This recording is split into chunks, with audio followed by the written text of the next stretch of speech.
Two ships, one jet, and a pilot who was back on the carrier deck before the smoke finished rising from the stacks he had just destroyed. That is not a metaphor. That is the operational record of what happened in the Gulf of Oman on May 9th, 2026. And if you think the story ends with two disabled tankers drifting in open water, you have not yet understood what those two tankers represent in the larger architecture of what America is doing to Iran right now. Stay with me, because what follows is not just a story about a single airstrike. It is the story of an economic siege that is eating Iran alive from the inside out. A diplomatic ultimatum with a clock attached to it, 8 unmarked aircraft over Iranian territory that nobody has explained, and a ship sitting at Diego Garcia, whose presence is the most precise public signal of what happens if Tehran gets the answer wrong. The pressure is total, the timeline is tightening, and the pilot already knows what comes next. To understand why two disabled tankers in the Gulf of Oman carry the strategic weight they carry on May 9th, 2026, you need to understand what those tankers were trying to do when the F-18 found them. They were not loaded with Iranian crude trying to slip oil past the blockade to buyers. They were running empty hulls, no cargo, heading toward Iranian ports at speed, hoping to thread the needle through an enforcement architecture that had already turned back more than 70 vessels. The reason they were running empty is the reason the entire blockade is more devastating than the daily revenue numbers alone suggest. The tanks at Karg Island, Iran's primary oil export terminal, have been filling since the blockade began. Every barrel of oil that Iranian wells produce has to go somewhere. The wells push it up, the pipelines move it, the storage tanks receive it. But storage tanks have walls, and those walls have a capacity limit, and when you cannot export what you are storing, you eventually reach that limit. The tankers heading empty toward Iranian ports were not trying to sell oil, they were trying to empty the tanks, to create the physical space that allows the wells to keep producing without forcing a shutdown. That distinction matters because of what a forced shutdown does to an oil reservoir that has been producing for decades. When you shut in a well under pressure, the reservoir loses pressure. Pressure is not a resource you can restore by flipping a switch. The geological mechanics of pressure loss in a mature producing reservoir mean that when you eventually reopen that well, it does not produce at the rates it produced before the shutdown. The damage is permanent. It is measurable in barrels per day. It accumulates for every day the well remains shut in because the storage system above it has no outlet. The Iranian engineers who manage Karg Island understand this better than any outside analyst can describe it. Every day the blockade prevents those storage tanks from being emptied is another day of permanent geological damage to the oil fields that are supposed to be generating Iranian oil revenues for decades after any political settlement. The regime is not just losing $500 million a day in current revenue, it is destroying the physical productivity of the infrastructure that was supposed to generate revenue long into the future. This is the engineering mechanism beneath the financial headline, and it is the mechanism that makes the FA-18's smokestack engagement with the MT Sevda and the MT Sevda something more than a tactical airstrike. The pilot did not just disable two ships. He denied the storage relief that two ships would have provided, and in doing so, he pushed the shutdown timeline for Iranian wells one increment closer. The smoke from the smokestacks is the visible symbol of an invisible process that is degrading Iran's oil infrastructure in ways that cannot be repaired by signing a ceasefire agreement. Now consider the precision of what that pilot did, because precision is the message, and the message was designed to be received by every government and every shipping operator and every tanker crew that is currently watching this conflict. A single FA-18 Super Hornet found two vessels attempting to run the blockade and disabled both of them on a single sortie. Two ships, one jet, one sortie. The weapon employed against the C-3 and the Sevda appears from the CENTCOM thermal footage to be the GBU-12 Paveway 2 laser-guided bomb, a 500-pound precision munition whose circular error probability is under 1 meter of deviation from the designated aim point, on a moving ship at sea in the operational conditions of the Gulf of Oman. The aim point was the smokestack. The propulsion system below it received the consequence. The hull remained intact. The crew survived. The ship stopped moving. This is not luck. It is the specific capability of American naval aviation operating at the boundary of what precision-guided munitions can achieve in an operational environment. 2 days before this, a Super Hornet off the USS Abraham Lincoln did not use a bomb on the MT Hansna. It used the gun. The M61A2 Vulcan 20mm cannon, the aircraft's internal weapon system, firing at 6,600 rounds per minute, targeted the Hansna's rudder with the specific precision that the engagement footage documented. The rudder absorbed the rounds. The tanker lost the ability to steer. A ship that cannot steer goes nowhere, that was the point. The CENTCOM footage is not modesty, it is not routine press release material. It is a demonstration, specifically produced and specifically released to communicate to every actor watching this conflict exactly what the consequence of a blockade run looks like from the perspective of the vessel that attempted it. The message is not that America will sink your ships. The message is more precise than that, and therefore more threatening. The message is that American naval aviation can disable any specific component of any vessel at any point in its transit with a precision that targets the propulsion system and leaves the crew standing on an intact hull watching smoke rise from a specific piece of equipment that one aircraft on one sortie chose to destroy. The targeting precision removes every calculation about acceptable loss. You cannot run the blockade and accept the risk of losing a ship if the loss is not sinking but disabling. A disabled tanker still has its crew. It still has its hull. The shipping operator still has its liability. The insurer still has its exposure. The cargo, or the absence of cargo, is still the crew's problem. Disabling is more threatening to the shipping calculation than sinking because it forecloses the clean actuarial calculation and replaces it with an open-ended operational consequence. The blockade numbers that frame this engagement put the full weight of the enforcement architecture into context. More than 70 tankers held from Iranian ports, 4 disabled in direct engagements, 166 million barrels of Iranian oil worth an estimated $13 billion sitting in storage or in vessels that cannot complete their transit, $500 million per day being removed from the Iranian regime's operational budget. The tourniquet is applied, and every day it remains applied, it tightens. Not because the pressure increases day over day in isolation, but because the reservoir damage accumulates. The storage capacity approaches its limit, and the options available to the regime to manage the engineering crisis narrow. The specific platform that is executing these missions deserves the technical examination that explains why it can perform every aspect of this campaign simultaneously. The F-18 Super Hornet is Boeing's twin-engine carrier-based strike fighter, and its design parameters are the reason it is not just performing the tanker-disabling missions, but also providing combat air patrol over the carrier strike groups, conducting close air support for maritime enforcement operations, and executing the strike packages against the Iranian port infrastructure that coordinates attacks against American warships.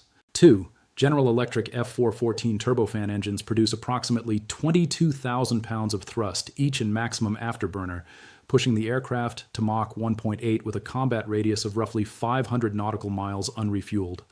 Add the aerial refueling from the KC-135 tankers maintaining their orbital patterns over UAE airspace, and the combat radius becomes operationally unlimited. The weapons capacity is 17,000 pounds of ordnance across 11 hardpoints. For the tanker disabling missions, the configuration uses either the GBU-12, whose sub-meter circular error probability makes smokestack targeting from altitude geometrically achievable, or the M61A2 Vulcan, whose rate of fire and accuracy produces the rudder damage the Hansna engagement demonstrated. Both configurations produce the same operational outcome. Disable the propulsion or steering system. Leave the hull intact. Leave the crew safe. Communicate the consequence of the blockade attempt to every vessel that has not yet made that attempt. The Iranian naval assets that exist to contest this enforcement architecture are the relevant context for understanding why the Super Hornet executes these missions without meaningful opposition. The IRGC fast attack craft, small vessels armed with rockets and anti-ship missiles, built for swarming tactics and harassment operations, encounter the Apache helicopters and the FA-18s that have been demonstrating in every engagement since the campaign began exactly what happens to a fast attack boat that attempts an engagement under those conditions. The Iranian submarine force, which includes aging Kilo-class submarines and domestically produced Ghadir and Fateh boats designed for the shallow littoral waters of the Gulf, operates against a force that includes Virginia-class nuclear submarines specifically designed and deployed to suppress exactly that threat profile in exactly that operating environment. The mining threat that the IRGC doctrine relies on as the mechanism for closing the Strait of Hormuz is addressed by the MQ-9 Reaper ISR platforms, the unmanned surface vehicles, and the EOD teams that have been operating throughout the conflict. The asymmetric doctrine that made Iranian naval power a credible deterrent against less capable adversaries does not translate into a capability set that contests American carrier-based aviation and submarine operations at the scale currently deployed. The F-16CJ Wild Weasels sortie rate increase over the theater is the operational signal that reveals the preparation underway, regardless of what the diplomatic track is simultaneously producing. The Wild Weasel variant of the F-16 has one operational purpose. It finds surface-to-air missile radars, uses its own presence as bait to trigger those radars into active emission, receives those emissions on its passive detection systems, and destroys the radar with high-speed anti-radiation missiles before the radar can successfully engage the strike aircraft that follow. Increased Wild Weasel sorties mean the air defense suppression architecture for the next phase of the campaign is being actively built. The Iranian surface-to-air systems that survived the first phase or were reconstituted during the ceasefire period are being positioned around the target categories that IRGC survival planning prioritizes: the nuclear sites, the senior command infrastructure, the hardened facilities whose protection justifies the most capable air defense systems that Iran can still field. The Wild Weasels are cataloging those systems right now. The catalog becomes the suppression plan. The suppression plan becomes the corridor through which the next strike package operates when the political decision is made to send it. Iranian Foreign Minister Arakchi went on state media and called the American port strikes a reckless military adventure that violated the ceasefire precisely when a diplomatic solution appeared achievable. Analyze this statement carefully because it reveals the specific cognitive framework through which the Iranian Foreign Ministry is processing the conflict. The day before Arakchi spoke those words, Iran launched 15 ballistic missiles at the UAE, 15 missiles at a Gulf partner that had taken no military action against Iranian forces. In the Iranian framing, those 15 missiles do not constitute a ceasefire violation. They are the legitimate exercise of Iranian military prerogatives in the context of American aggression. The American retaliatory strikes against port facilities that coordinated attacks on American warships constitute, in the same framing, the reckless adventure. Rubio's translation of this is more operationally precise than any diplomatic analysis. Iran tried to run the blockade. Iran fired missiles at Gulf neighbors. Iran got shut down. And Iran is upset that it worked. CENTCOM Admiral Cooper did not engage with the framing. He released the video. The thermal footage of the FA-18 rolling in, the smokestack impact, the smoke rising, the Sevda's burst of flame followed by heavy black smoke pulling from the funnel. The visual record answers every Iranian claim about the nature of the engagement with documentation that requires no interpretation. Secretary of State Rubio's statement from Italy on May 9th is the most recent public articulation of where the diplomatic track stands alongside all of this military activity.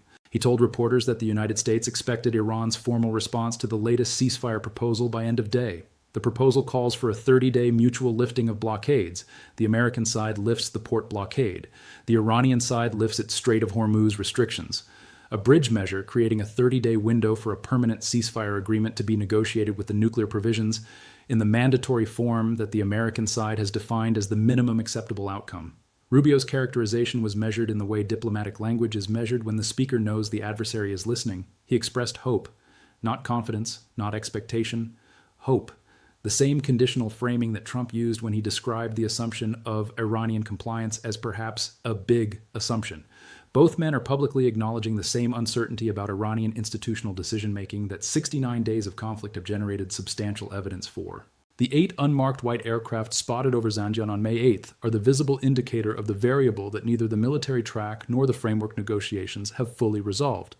Someone made a decision in the middle of the most active phase of the conflict's enforcement operations to move 8 unmarked commercial variant aircraft into Iranian airspace. Decisions of that specificity reflect institutional calculations. The calculation visible in those aircraft reflects Beijing's current position on how much it is willing to extend to Tehran and under what conditions that extension continues. If the aircraft were moving supplies or advisors in, Beijing has made a strategic decision to continue supporting the Iranian regime regardless of American secondary sanctions pressure.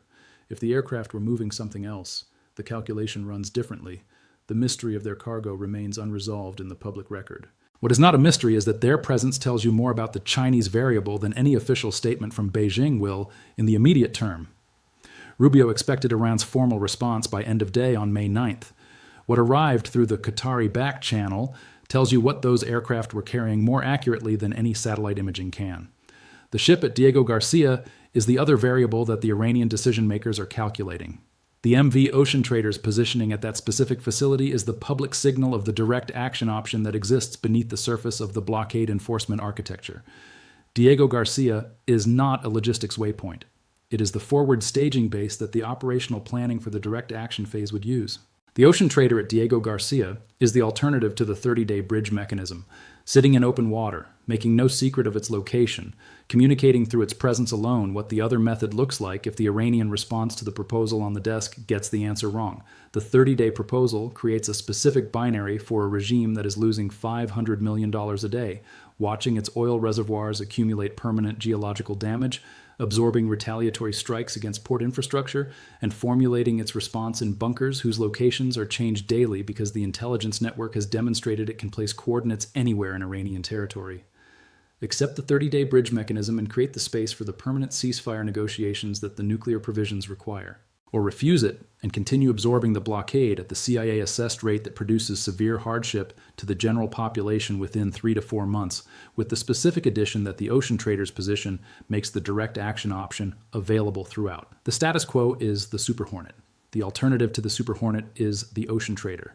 The alternative to the ocean trader is the thing that Trump described without qualification as unnecessary if Iran agrees to give what has been agreed to. The men formulating Iran's response understand the grammar of that sentence. The pilot who disabled 2 ships with 1 sortie flew back to the carrier deck and logged the mission. The evidence was released. The message was delivered. The clock that Rubio attached to the end-of-day expectation ran through May 9th, and whatever arrived through the Qatari channel in those hours shapes everything that follows. 2 ships, 1 jet, 0 drama. 70 tankers turned back. $13 billion in blocked oil, $500 million per day, permanent reservoir damage accumulating in geological time beneath the political drama of ceasefire proposals and end-of-day deadlines. The smoke has cleared from the Sea Star 3 stack. The Sevda is drifting disabled in the Gulf of Oman. Somewhere on the carrier deck, an FA-18 Super Hornet is waiting for the next sortie order, its systems ready, its pilot rested, its weapons loaded. The proposal is on Tehran's desk. The clock is running, and the pilot already knows what comes next. The only question that matters on May 9th, 2026, is whether Tehran does too.